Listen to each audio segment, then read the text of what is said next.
कि रमेश को जहर तुमने ही दिया होगा और शायद उसमें इनकी मदद ली होगी आपने। आप मुझ पर शक कर रहे हैं? जी हाँ, कुछ कहना है आपको? हमें रमेश के डीएनए सैंपल्स लेने अभी इसी वक्त। आपने आने में देर कर दी। अफसोस, अब तो उनकी अस्थियां भी बहा दी हैं मैंने। लेकिन कुछ तो होगा घर पे, उनका ब्रश, उनकी कंघी वगैरह। आप कल नहीं आ सकते? आप क्यों मेहमानों के सामने बेइज्जती कर रहे हैं? देखो मैडम, अगर हमने तुम्हारे घर की जबरदस्ती तलाशी ली और तुम्हें अपने साथ ब्यूरो ले गए तो तुम्हारी दुगनी बेइज्जती होगी। जी आइए।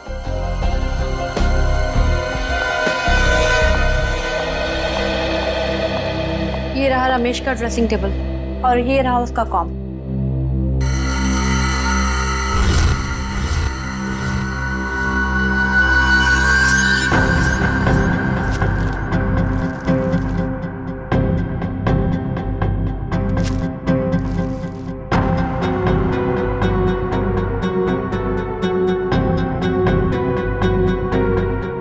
आशय, सर हेयर ब्रश मिला है, इस पे कुछ बाल भी है।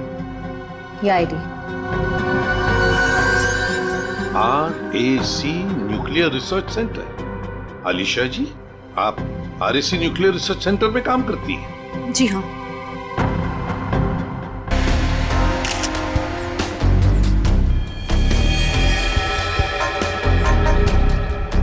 अमिन, देख रहे हो ना, आंखों के नीचे सब पीला हुआ है।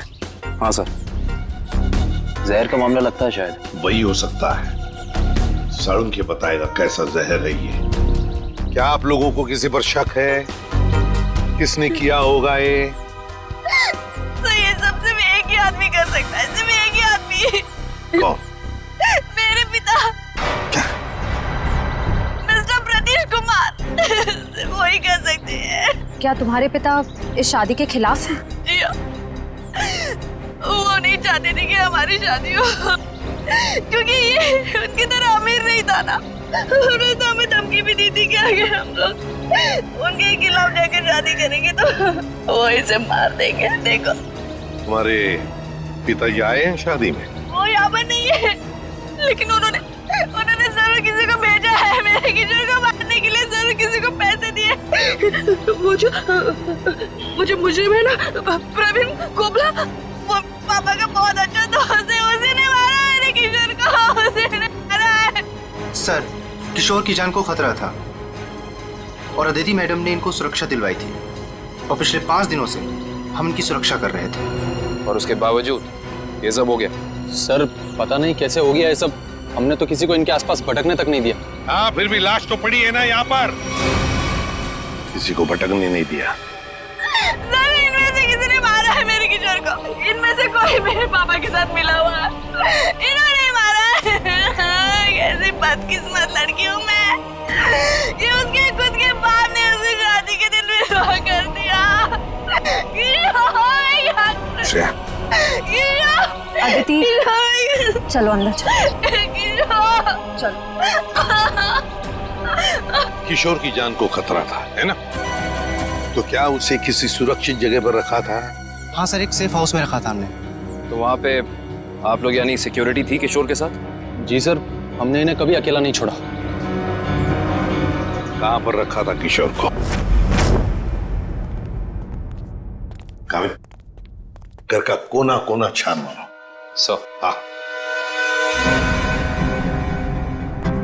देख, तुम कौन हो? सर ये घर की देखभाल के लिए। तुम्हारी टीम का आदमी है ये? हाँ सर, ये हमारी टीम का आदमी है। अच्छा। सर। हाँ। सर वो देखिए सीसीटीवी कैमरा, कोई भी अजनबी घर के अंदर नहीं घुस सकता।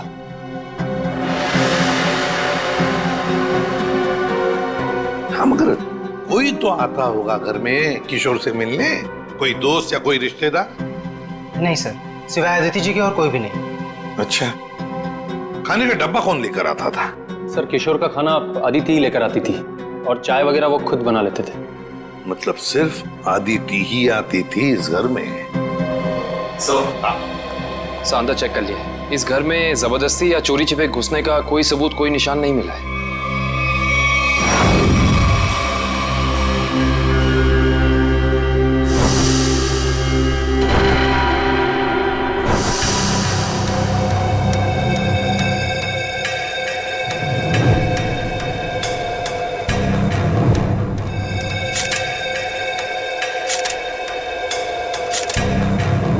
सर ये किशोर के बाल इतने आसानी से हाथ में आ गए?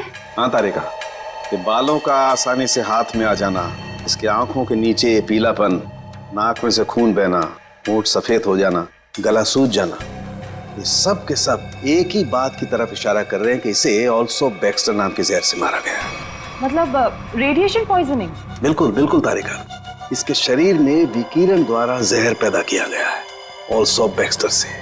सारे सिम्टम्स उसी तरफ इशारा कर रहे हैं। सर ये रेडिएशन का हम पे तो कोई असर नहीं होगा ना? नहीं तारिका, घबरा मत। इस जहर का असर तभी होता है जब किसी खाने या पीने की चीज के साथ ये जहर शरीर के अंदर जाए, अदरवाइज नहीं। तुम एक काम करो, तुम टेस्ट की तैयारी शुरू करो, तब तक मैं प्रद्युमन को बोल देता हूँ कि वो गीगर काउंटर का इंतजाम कर ले। हाँ, गीगर काउंटर मतलब? तारिका, गीगर काउंटर एक ऐसा यंत्र होता है जिससे एसीपी प्रद्युमन ये पता लगा सकेंगे कि उस सेफ हाउस में जहां पर इसे रखा गया था वहां पर ये ऑल्सो बैक्स्टर नाम के जहर का रेडिएशन है या नहीं, और अगर है तो कितना है। Okay sir, sure. अकरण रेडी है? ऑल्सो बैक्स्टर जहर, पता चल जाएगा ये जहर किशोर के शरीर के अंदर गया कहां से है। ये हमारा डिवाइस अल्फा पार्टिकल रेडिएशन ये बता देगा। बारीक से बारीक चीज को भी चेक करो, देखो रेडिएशन मिलता है क्या। Yes sir. करण,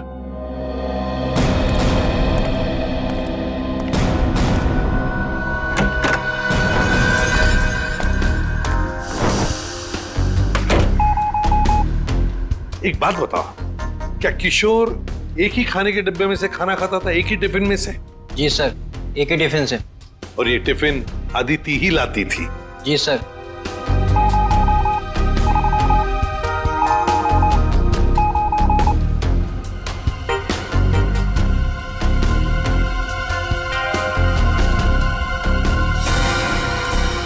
सर, हाँ?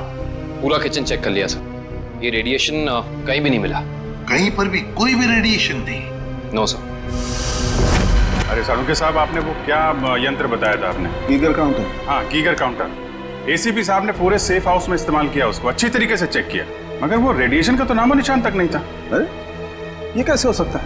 नहीं, ये तो नामुमकिन है, कोई गलती हो गई है इस यंत्र को इस्तेमाल करने में। गलती कैसे हो सकती है सर? सर कहीं गलती आप, मेरा मतलब है कि हो सकता है कि वो जहर मामूली जहर हो। एक बार टेस्ट की रिपोर्ट आ जाने तो सचिन, फिर पता लगेगा कि गलती हमसे नहीं हुई है। हवा में बात नहीं करता doctor Salunkhe, you understand that? X-ray दिखाओ इन्हें। एक मिनट, एक्सरे दिखाओ।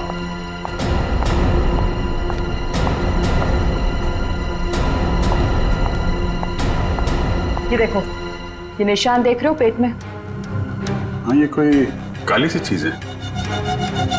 और ये काली चीज क्या है इसका पता इसकी ऑटोप्सी के बाद लगेगा, लेकिन मेरा दिमाग कहता है कि इस काली चीज का बहुत बड़ा हाथ है इस आदमी की मौत में।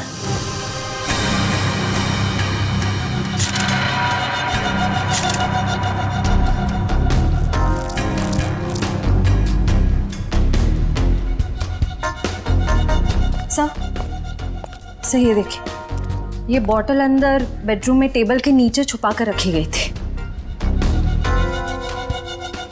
है क्या इस बॉटल में? काबिन सर, काम करो, चेक करो इसे, देखो इसमें रेडिएशन मिलता है क्या, पता तो चले जहर है भी या नहीं।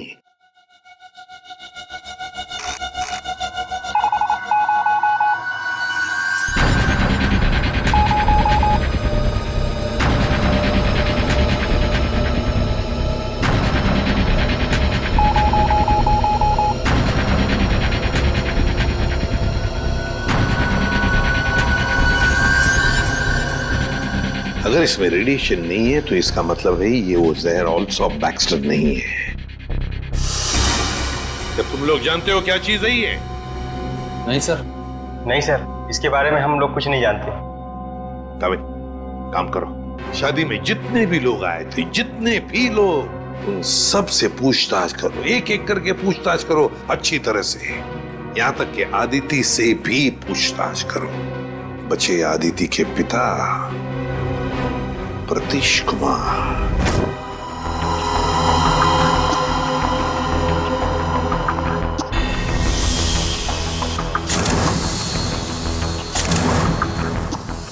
गॉड, पेट में बाल। अब तो समझो इस किशोर की मौत की गुत्थी सुलझ ही गई। वो कैसे सर? बताता हूँ। तुम एक काम करो, पहले इन बालों को अच्छी तरह से साफ कर लो। क्या डॉक्टर साहब, बोला था ना आपसे गलती हो रही है। ये बिना एसीपी साहब को सेफ हाउस में, ये मामूली जहर है, इसमें कोई रेडिएशन नहीं है। अरे फिर वही बात। भाई साहब, आपकी जानकारी के लिए बता दूं, हमसे कभी कोई गलती होती नहीं है। किशोर की मौत की वजह ऑल्सो बैक्स्टर नाम का जहर ही है। सर, जिद की भी एक हद होती है।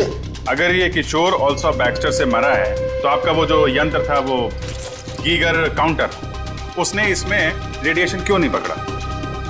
इसमें रेडिएशन हो भी नहीं सकता है, क्योंकि भाई साहब जहर इसमें नहीं है। जहर यहाँ है इसके पेट में। जिसके पेट में बाल थे उसमें जहर। बाल में जहर? हाँ, तुम याद है ना, इसके पेट का एक्सरे दिखाया था तुम्हें, उसमें एक काली सी चीज थी। हाँ, वो काली सी चीज दरअसल इसके पेट में बालों का एक गुच्छा था, और उन बालों के गुच्छे में ऑल्सो बैक्स्टर नाम का जहर था, जिसकी वजह से इसकी मौत हुई। सर, सब कुछ समझ में नहीं आ रहा है। हाँ, कोई बाल कैसे खा सकता है? गलती से पेट में चले गए, और वैसे भी इसके बाल झड़ रहे थे ना। नहीं सचिन, वो बाल किशोर के नहीं, वो बाल किसी और के हैं।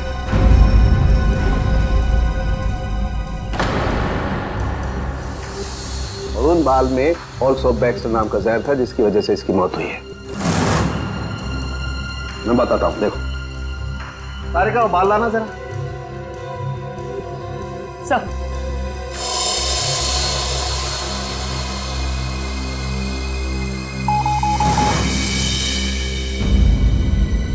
देखा, बाल में जहर है। एक मिनट। तो आप ये कहना चाहते हैं किशोर शिकार हुआ किसी और के सिर के बाल से, जो उसके पेट में गया, और चूंकि बाल जहरीला था इसलिए मर गया बेचारा ये। एग्जैक्टली। तो फिर उस आदमी के शरीर में भी तो जहर होगा जिसका ये बाल है। यकीनन। My God. अच्छा, ये बाल इसके पेट में कब गया? कितने दिन पहले? लगभग 7-8 दिन पहले। मतलब उसे प्रोटेक्शन मिलने से पहले? मैं बताता हूँ डिटेल में। आओ।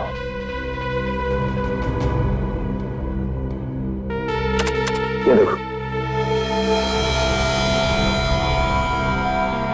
ये बाल किशोर के शरीर में जाकर के पेट में अटक गया, और क्योंकि इस बाल में ऑल्सो बैक्स्टर नाम का जहर था, तो पूरा जहरीला रेडिएशन इसके शरीर में फैल गया। इस बेचारे को पता भी नहीं चला कि मौत इसके करीब आकर के दस्तक दे चुकी है। मतलब किशोर की मौत एक हादसा है? असली खूनी तो वो है जिसने उस आदमी को मारने की कोशिश की है जिसका ये बाल है। पता नहीं बेचारा जिंदा भी होगा कि मर गया। सर, एक बात तो तय है कि ये कोई किशोर के आसपास वाला ही है, क्योंकि किशोर के खाने में किसी और का बाल कैसे आ सकता है? ये हो सकता है कि वो बाहर खाना खाने गया हो किसी रेस्टोरेंट में, और वहाँ के शेफ या कुक का बाल उसके खाने में गिर गया और गलती से इस किशोर ने खा लिया। होने को तो कुछ भी हो सकता है। इस बाल से कुछ और पता चल सकता है? अभिजीत, ये बाल किसी आदमी का है, और ये देखो, इस बाल में पिगमेंटेशन काफी कम है। पिगमेंटेशन जिससे बाल काले रहते हैं? एग्जैक्टली। मुझे लगता है इस आदमी की उम्र 40 से 45 साल की होगी। देखो, इस बाल की जड़ें सफेद हैं। अरे डॉक्टर साहब, जो इसके पेट से बाल निकले हैं वो तो सारे काले हैं। हेयर डाई का मतलब समझते हो ना, उसी का कमाल। ओह, अच्छा सर, ये ऑल्सो बैक्स्टर, ये तो बहुत ही खतरनाक जहर है, तो आसानी से तो मिलता नहीं होगा। बिल्कुल नहीं मिलता। अभिजीत, एक काम करो, पता लगाओ कि हाल ही में किसी एटॉमिक लैब से ये जहर चुराया तो नहीं गया। अगर ये पता लग गया दोस्त, हम खूनी तक पहुंच जाएंगे। करेक्ट। सर, इस बोतल में तो जहर ही है, पर एक बात समझ में नहीं आ रही कि कोई अपनी पसंद की लड़की से शादी करने से पहले खुद की जान क्यों लेगा? हो सकता है कि किशोर डरा हो इस बात को लेके कि कहीं अदिति के पिता के गुंडे उसे पकड़ न ले, और उसने ये सोचा हो कि क्यों ना जहर खाकर खुद में अपनी जान दे दे। सोचने वाली बात यह है कि किशोर के पेट में बाल गया 1 हफ्ते पहले, जब वो अपने पुराने घर में था। तो हमारी अगली मंजिल है किशोर का पुराना घर। अच्छी तरह से तलाशी लो घर की, देखो क्या मिलता है। सर, किशोर और अदिति के प्यार ने एक बार फिर से साबित कर दिया कि सच्चा प्यार जात पात या अमीरी गरीबी जैसी चीजों को अपने आगे टिकने नहीं देता। पर अफसोस, उनकी ये प्रेम कहानी उसी दिन खत्म हुई जब वो हमेशा के लिए एक होने वाले थे। सर, किशोर के दोस्त ने बताया है कि हाल फिलहाल में ही वो दिवालिया हुआ है, और तभी से उसकी हालत ऐसी तंग हो गई। और सवाल ये उठता है कि किशोर के पेट में वो जहरीला बाल गया।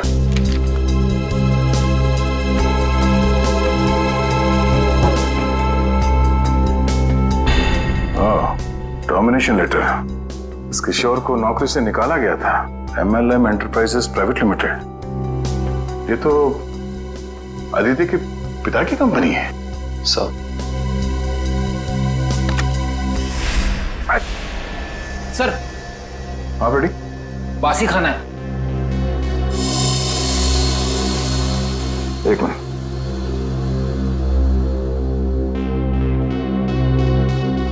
इसमें कहीं बाल तो नहीं दिख रहा। जरा घर का राशन चेक करो।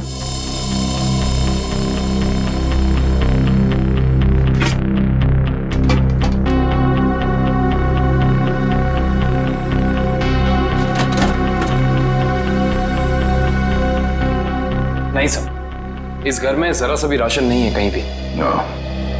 इसका मतलब ये खाना यहां नहीं पका है, बाहर से आया है।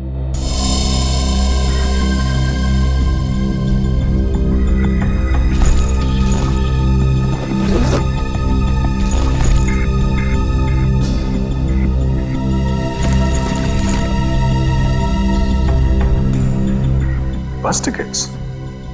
ये तो एक हफ्ते पहले की टिकट्स हैं। ये किशोर तिलक नगर जाता था, मतलब उसी समय जब उसके शरीर में वो जहर चला गया। अगर सर जब किशोर के पास कोई नौकरी नहीं थी तो ये रोज तिलक नगर करने क्या जाता था? ये तो वही जाने के बाद पता चलेगा। तिलक नगर में। Sir Tilak Nagar bus stop तो आ गए, अब यहाँ से कहाँ जाए? फोटो दिखाएगा लोगों को किशोर की? नहीं, उसकी जरूरत नहीं पड़ेगी। वो देखो, LP चैरिटेबल ट्रस्ट। यहाँ जरूरतमंद लोगों के लिए मुफ्त में खाना और कपड़े दिए जाता है। हो सकता है ये किशोर भी यहीं पे आया होगा। तो किशोर के शरीर में वो जहर गया है, तो यहाँ आने वाले दूसरे लोगों के शरीर में भी गया होगा। चलो अंदर चल के पूछताछ करते हैं।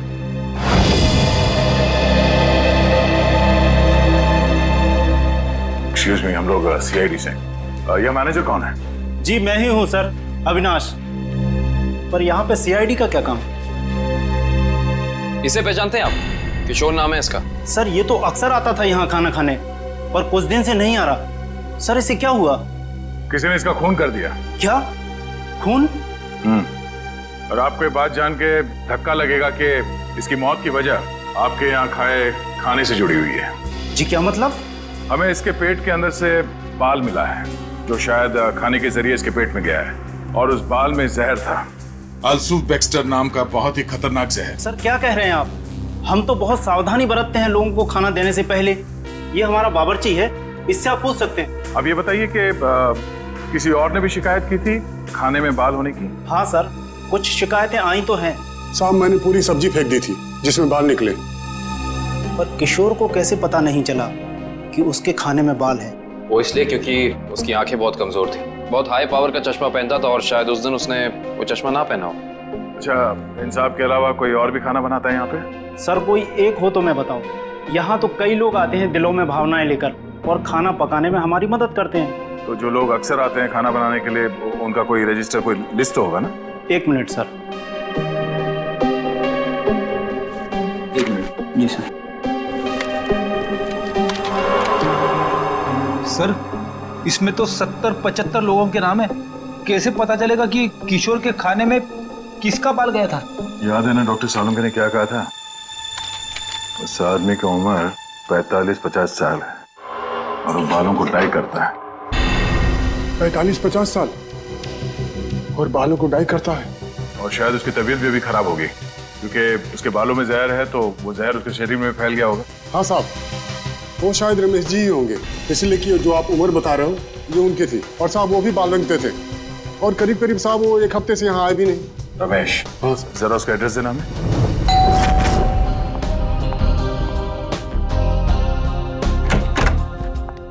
मैंने पहचाना नहीं आपको। Excuse me. हम लोग CID से। CID? CID का क्या काम मेरे घर पे? पार्टी चल रही है जी। हमें आपके पति रमेश जी से मिलना है, बुलाइए जरा उन्हें। अफसोस, आपने आने में थोड़ी देर कर दी। 4 दिन पहले ही उनकी मौत हुई है। क्या? जी। रमेश की मौत हो गई? कैसे? एक रोड एक्सीडेंट में। Road accident? आपके पति की मौत हो चुकी है और आप यहाँ जश्न मना रही हैं। किसी के जाने से जिंदगी तो नहीं रुकती, जाने वाला चला गया। सुन लिया? सही है। ये मौत हुई कैसे? इसमें भी रमेश की गलती थी। गाड़ी चलाते चलाते सो गया। वो कहते हैं ना, नजर हटी दुर्घटना घटी। सर ये एक्सीडेंट जहर की वजह से ही हुआ होगा। क्या बात है अलीशा, सीआईडी यहाँ क्यों? रमेश की मौत की पूछताछ करने आए हैं। आपकी तारीफ? ये मेरे दोस्त हैं राहुल। अरे छोड़िए ना ऑफिसर, जो चले गए उन्हें क्या याद करना। आइए आप लोग भी हमारे साथ पार्टी एंजॉय करिए। ज्यादा बात मत करना, समझे? यहाँ एक मौत की पूछताछ हो रही है, समझे आप? इनके पति रमेश की मौत हुई है जहर से। हमें तो शक होने लगा है कि रमेश को जहर तुमने ही दिया होगा और शायद उसमें इनकी मदद ली होगी आपने। आप मुझ पर शक कर रहे हैं? जी हाँ, कुछ कहना है आपको? हमें रमेश के डीएनए सैंपल्स लेने हैं अभी, इसी वक्त। आपने आने में देर कर दी। अफसोस, अब तो उनकी अस्थियां भी बहा दी हैं मैंने। लेकिन कुछ तो होगा घर पे, उनका ब्रश, उनकी कंघी वगैरह। आप कल नहीं आ सकते? आप क्यों मेहमानों के सामने बेइज्जती कर रहे हैं? देखो मैडम, अगर हमने तुम्हारे घर की जबरदस्ती तलाशी ली और तुम्हें अपने साथ ब्यूरो ले गए तो तुम्हारी दुगनी बेइज्जती होगी। जी आइए।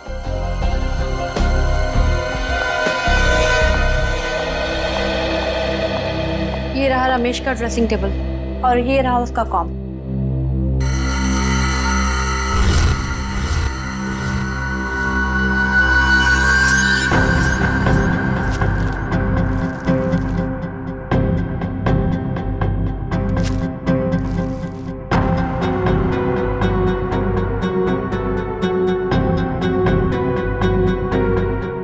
आशय?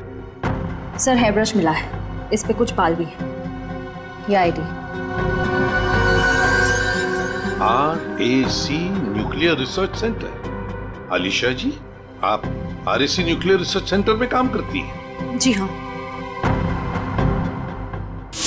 अच्छा सर, ये ऑल्सो बैक्स्टर, ये तो बहुत ही खतरनाक जहर है, तो आसानी से तो मिलता नहीं होगा। बिल्कुल नहीं मिलता। अब जीत एक काम करो, पता लगाओ कि हाल ही में किसी एटॉमिक लैब से ये जहर चुराया था। सर उनके सामने रिसर्च सेंटर के बारे में बताया था, याद है? अलीशा जी, ऑल्सो बैक्स्टर, ये जहर ऑल्सो बैक्स्टर जिसकी वजह से आपके पति रमेश जी की मौत हो गई, वो अक्सर वहीं पे पाया जाता है जहां पर यूरेनियम कोर या फिर न्यूक्लियर रिएक्टर होते हैं। कह दीजिए अपने मेहमानों को, या आपके लिए ये पार्टी खत्म। भाई हो सकता है आप लोगों को जानकर दुख हो, लेकिन अनीशा खूनी नहीं है। और इतने यकीन से कहने की वजह? क्योंकि रमेश का खून हुआ ही नहीं है, वो बेचारा तो वाकई एक्सीडेंट में मारा गया। लेकिन उस लिस्ट में सर 40-45 साल का यही एक आदमी था, रमेश। क्योंकि उस वक्त मुझे मालूम नहीं था कि पिगमेंटेशन की वजह जहर नहीं है, उम्र नहीं है, बल्कि पिगमेंटेशन की वजह है ड्रग्स और केमिकल्स। अब ये नया चक्कर क्या है साल के साथ? सचिन, दरअसल उस आदमी की उम्र थी सिर्फ 30 साल की, लेकिन क्योंकि वो ड्रग्स लेता था इसलिए उसका शरीर और उसके बाल ज्यादा बूढ़े हो गए थे और उसके शरीर में पिगमेंटेशन इतना कम था कि 30 साल के होने के बावजूद वो लगता था 40-45 साल का। इस ड्रग के इस्तेमाल से इंसान को हेलुसिनेशन होने लगते हैं और कभी-कभी उसके अंग कांपने लगते हैं। तो खूनी कोई 30 साल का आदमी है जिसके हाथ कांपते हैं। सर वो चैरिटेबल ट्रस्ट के लॉगबुक में भी एक आदमी की लिखाई ऐसी थी, बिल्कुल टेढ़ी, ऐसा लगता था कि लिखते वक्त उसके हाथ जरूर कांपते होंगे। नाम याद है उसका? एक मिनट। जी सर।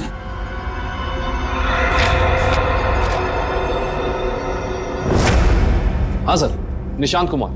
निशांत कुमार, पता लगाओ इस निशांत कुमार का एड्रेस। पता नहीं सर, हम सबको यहाँ क्यों इकट्ठा किया है? कुछ पता चला मेरे बेटे निशांत का? नहीं माजी, अभी तक नहीं, पर हमें शक है कि निशांत पे किसी जहर का असर हुआ है। क्या? वहाँ संभालिए अपने आप को। आपको इस बात का पता कैसे चला? हमने कहा ना, हमें शक है, यकीन नहीं है। आप ये बताइए, ये निशांत है कहाँ? जी वो 4 दिन पहले दिल्ली के लिए निकले थे। वहां से उनका एसएमएस आया कि वो सही सलामत दिल्ली पहुंच गए हैं। उसके बाद से उनसे कोई संपर्क नहीं हो पाया। क्या वो एसएमएस हम देख सकते हैं प्लीज?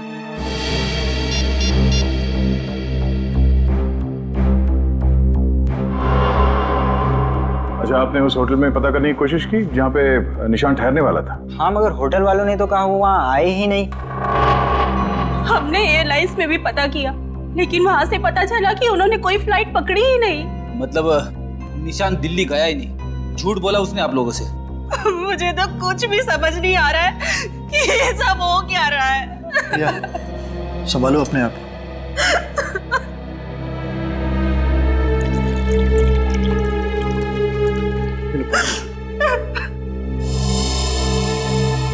आप निशांत की सेक्रेटरी है ना? जी सर, मैं उनकी सेक्रेटरी सूजी हूँ। उसने अपने शेड्यूल में कहीं लिखा था कि वो दिल्ली जाने वाला था? नहीं तो। सर, निशांत ने ऐसा पहले कभी किया है? सर वो आप कुछ कहना चाहती हैं? नहीं नहीं। निशांत के साथ एयरपोर्ट कौन गया था उसे छोड़ने के लिए? उसने प्राइवेट टैक्सी मंगाई थी, वो मिला भी था मुझे घर के बाहर। मुझे तो बड़ा ठीक ठाक लग रहा था। मतलब एयरपोर्ट पे गया था निशांत टैक्सी में बैठकर, मगर उसने फ्लाइट नहीं पकड़ी, वहां से कहीं चला गया। पता करना पड़ेगा एयरपोर्ट से ये निशांत गायब कहाँ हो गया। कविन, उस दिन निशांत कहाँ घूम रहा था, जीपीएस सिस्टम में पता चला? यस सर, ये देखिए सर। पहले बांद्रा की तरफ गया, फिर उल्टी दिशा में विले पार्ले, और उसके बाद दादर। सर, ये निशांत हमसे झूठ कह रहा था कि वो दिल्ली जा रहा है, बल्कि सच ये है कि वो शहर के अलग अलग हिस्सों में देखा गया। ये देखिए, और यहाँ पे ऊपर नीचे घूम रहा है ये। उसका आखिरी लोकेशन तो विरार के आगे दिखा रहा है। शहर के बाहरी इलाके में। ये निशांत के दिमाग में जरूर कुछ ना कुछ खिचड़ी पक रही थी। सर, हो सकता है निशांत को जहर भी इसी खिचड़ी की वजह से दिया गया है। उसे जहर दिया किसने और क्यों दिया, ये तो विरार।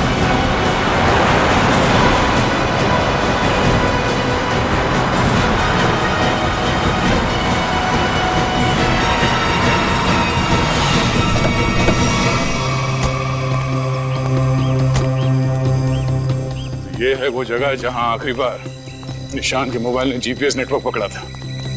अजीब बात है ना सर, कोई भला अपनी फ्लाइट मिस करके ऐसी जगह पे क्यों आएगा?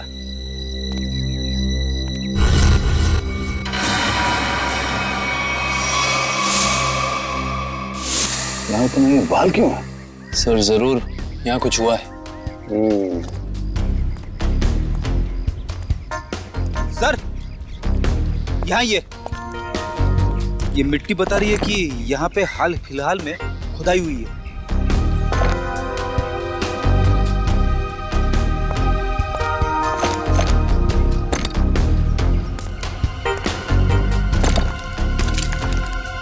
सारी जगहों को खोदो जल्दी।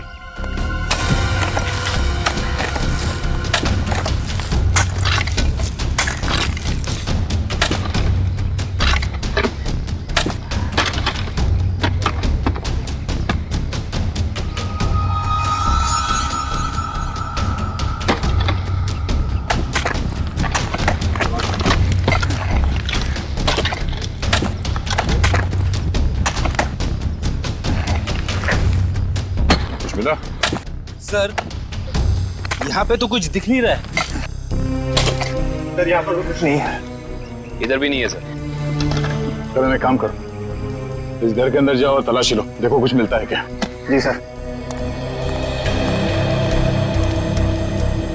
बड़े कमाल की बात है, इतनी ज्यादा जगह खुदा है पर खुदाई के अंदर कुछ भी नहीं मिला। ये भी तो हो सकता है कि खुदाई कुछ निकालने के लिए नहीं, बल्कि जो पहले दफनाया गया था उसे निकालने के लिए खोदा गया। सर, हाँ, ये देखिए घर के अंदर से क्या मिला सर।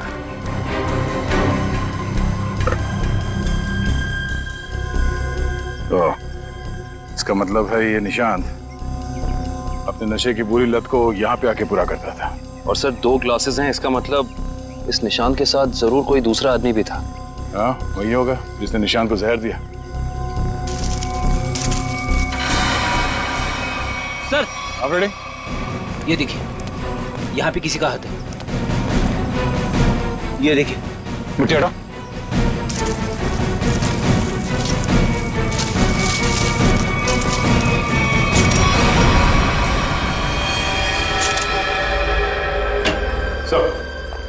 पता चल गया है कि निशांत शहर में यहाँ वहाँ क्यों घूम रहा था। ड्रग्स की तलाश में। ढेंचू ने बताया कि ड्रग्स की तलाश में वो सभी डीलर से जाके मिला इस इलाके के। और वो जहर एल्सॉप बैक्स्टर, वो कहाँ से चोरी हुआ, कुछ पता चला? यस सर, अगेस्ट्योर इलाके के एक रिसर्च लैब से। हाँ, मगर ये चोरी क्यों हुई और किसने की ये अभी तक पता नहीं चल पाया सर। डॉक्टर साहब, ये निशांत ये कितने दिन पहले मरा है? 4 दिन हो गए इसकी मौत को। 4 दिन पहले? अब ये क्या बात कर रहे हैं सर आप? 3 दिन पहले इस आदमी ने SMS भेजा अपनी वाइफ को। सोचना भी मत अभिजीत कि हम लोगों से गलती हुई है। बॉस, इसकी लाश पर से मुझे कीड़े मिले, वो कीड़े जो इंसान के मरने के बाद उसके शरीर पर पाए जाते हैं, जिन्हें मैगट्स कहते हैं। और इन कीड़ों ने लाश के ऊपर जो अंडे दिए हैं वो 4 दिन पुराने हैं। इसका मतलब बात साफ है, इसकी मौत को 4 दिन हो चुके हैं। मतलब निशान ने अपनी पत्नी को SMS नहीं भेजा है, किसी और ने भेजा है, शायद उसके खूनी ने। लेकिन खूनी ने ऐसा किया क्यों होगा? ताकि ये लोग पुलिस में इसके गायब होने की रिपोर्ट न लिखाएं और उसे थोड़ा और वक्त मिल जाए वो चीज ढूंढने के लिए जिसकी वजह से वो सारे गड्ढे खोद रहा था। एक बात और अभिजीत, उस आदमी की निशांत के साथ मरने से पहले हाथापाई हुई है। ये देखो, इसकी गर्दन पर यहाँ दाईं तरफ कुछ खरोंच के निशान है और यहाँ बाईं तरफ ये चोट के निशान है।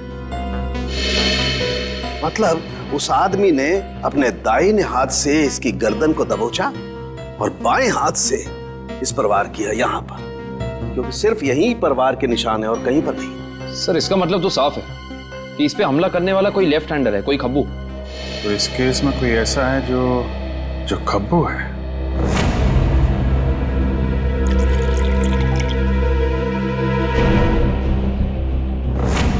सर, दीपक। निशांत का दोस्त? हाँ, वही दीपक। दोस्त नहीं, दुश्मन। पता लगाओ दीपक कहाँ मिलेगा। नहीं सर, ये दीपक बहुत चालाक निकला। वो जानता था CID उसके घर तक पहुंच जाएगी, इसलिए पहले ही भाग निकला। भाग के जाएगा कहाँ? पकड़ा जाएगा। ये GPS सिग्नल आया? यस सर, सामंत नगर दिखा रहा है। सामंत नगर? वो तो यहाँ पास में ही। सर, वो सिग्नल यही हमारे आसपास दिखा रहा है, हमारी तरफ ही आ रहा है सर, लगभग 500 मीटर की दूरी पे। चलो, बहुत अच्छी बात है, उसका यही इंतजार करते हैं। Yes sir. कहाँ है लोकेशन? ये क्या सर? सर, उसका सिग्नल गायब हो गया सर, अभी तक था, अब नहीं है। ये टैप खराब हो गया क्या? जल्दी से कुछ करो वरना दीपक हमारे हाथ से निकल जाएगा। हाँ क्या सर? पर कुछ अलग है सर, ये सिग्नल अब बता रहा है कि उसने T2 सिग्नल क्रॉस कर लिया। T2 नाका? पर वो तो सड़क के उस तरफ 1 किलोमीटर दूर है, पीछे की तरफ। मुझे तो लगता है दीपक ने किसी आत्मा से लिफ्ट ले ली होगी और उसकी अदृश्य गाड़ी में बैठकर गायब हो गया होगा। अब समझ में आया। वो यहाँ से सबवे से उस तरफ गया, वहां से शायद किसी बाइक या टैक्सी रिक्शा में बैठ के T2 नाका पहुंच गया। चलो T2 नाका पहुंचते हैं।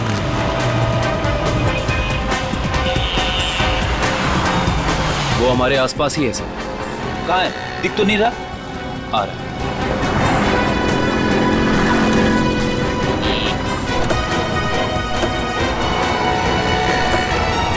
कहीं जाने की जल्दी है? कहाँ जा रहे हो? सर आप लोग? हाँ? कहीं नहीं, घर जा रहा हूँ। बैग में क्या? बैग में कुछ नहीं है सर। खोलो। सर कपड़े हैं सर। बैग खोल। दिखा दिखा। सर कुछ नहीं है बैग में सर। सर कपड़े ऐसे होते हैं?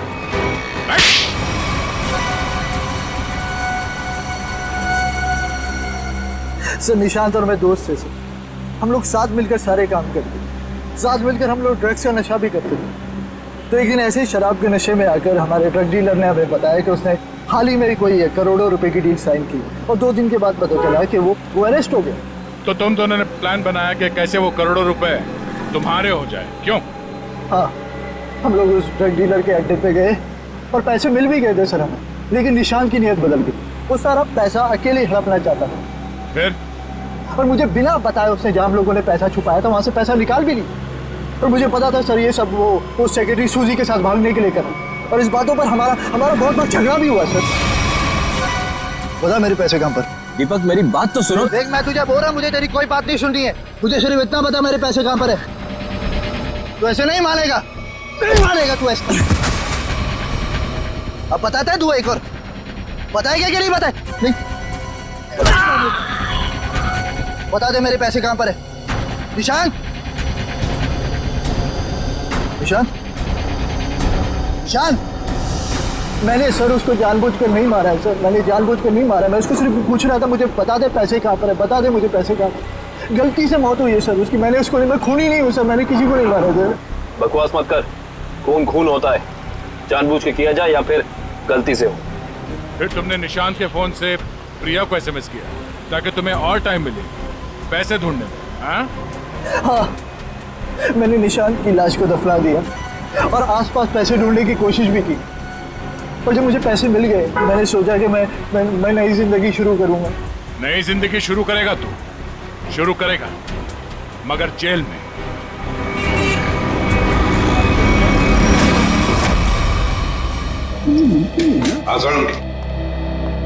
बस पहेली तो और उलझ गई है। या साळुंखे, तू सिर्फ पहेलियां उलझाता रहे, बता कुछ भी मत।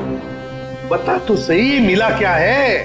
हेलो बॉस, ऑल्सो बैक्स्टर जहर 3-4 दिन में अपना असर कर देता है। 3-4 दिन लेने में इंसान की मौत हो जाती है, लेकिन निशांत को यह जहर इतनी कम मात्रा में दिया गया कि उसकी मौत इतनी जल्दी नहीं हो सकती।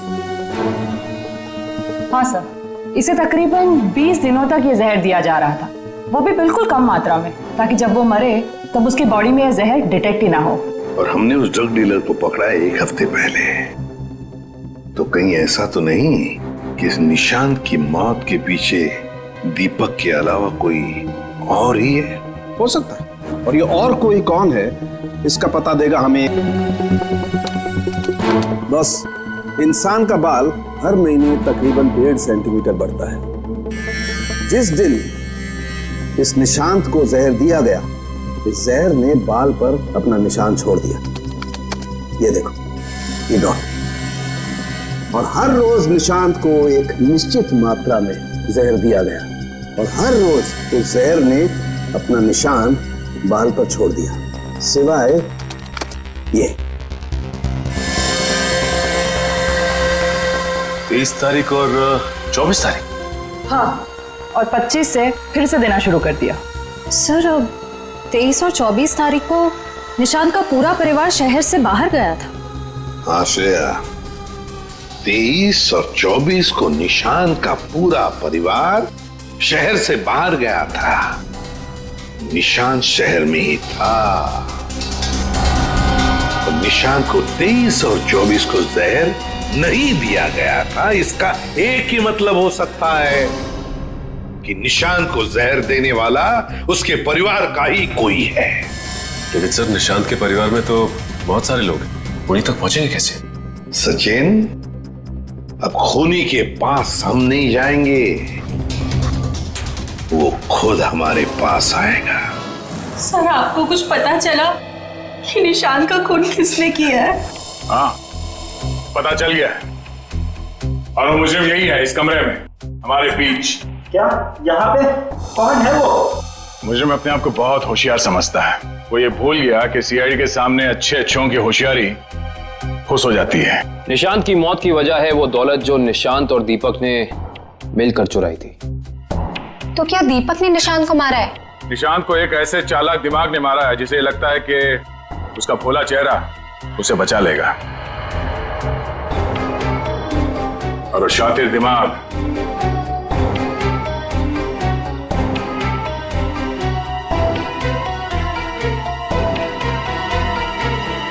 तुम हो। ये क्या कह रहे हैं आप? मैंने किसी का खून नहीं किया है। झूठ मत बोलो। अब ये भी जानते हैं कि तुमने वो जहर कहां से चुराया। अपना ड्रामा बंद कीजिए सूजी जी। जहां निशांत मारा गया, हमें वहां से आपके बाल मिले। जरूर कोई मुझे फंसाने की कोशिश कर रहा है। मैं निर्दोष हूँ। दिव्या, गिरफ्तार कर लो इसे। छोड़ दीजिए मुझे, मैंने कुछ नहीं किया। इसे सजा कानून नहीं, इसे एक पत्नी देगी। मैं छोड़ूंगी नहीं इसे। प्रिया, इसे सजा अदालत ही देगा। अब तो आप लोगों को पता चल गया होगा कि सीआईडी और फॉरेंसिक साइंस के सामने कोई मुजरिम छुप नहीं सकता। हमारे पास फॉरेंसिक लैब में वो डीएनए सैंपल है। कल उस डीएनए सैंपल के टेस्ट के बाद पता चल जाएगा कि वो मुजरिम सूजी ही है।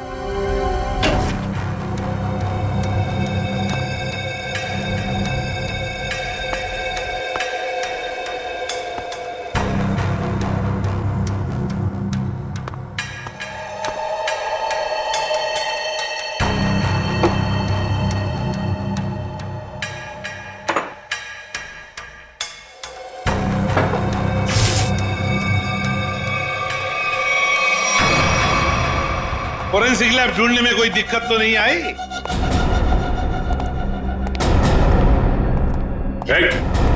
भागने की कोशिश भी मत करना।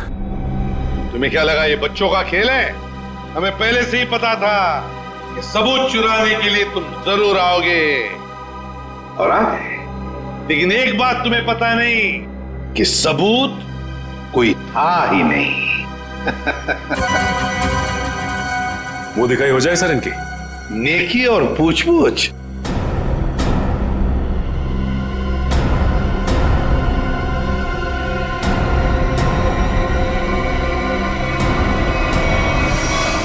उससे प्राइवेट टैक्सी मंगाई थी, वो मिला भी था मुझे घर के बाहर। शीतल? शीतल तो? छोड़ दो मुझे, वरना मैं इसे गोली मार दूंगी। बेवकूफी मत करो, गन नीचे रखो।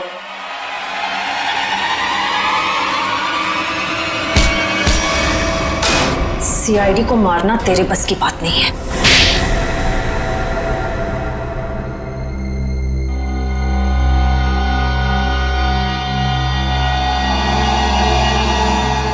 मैंने जो कुछ भी किया मेरी बेटी की मौत का बदला लेने के लिए किया। निशांत? निशांत को क्यों मारा? क्या तुम्हारी बेटी की मौत में निशांत का हाथ था? हाँ, उसे ड्रग्स की लत लग गई थी। 2 साल पहले वो ओवरडोज से उसकी मौत हो गई थी। मुझे वही ड्रग्स निशांत के घर से मिली।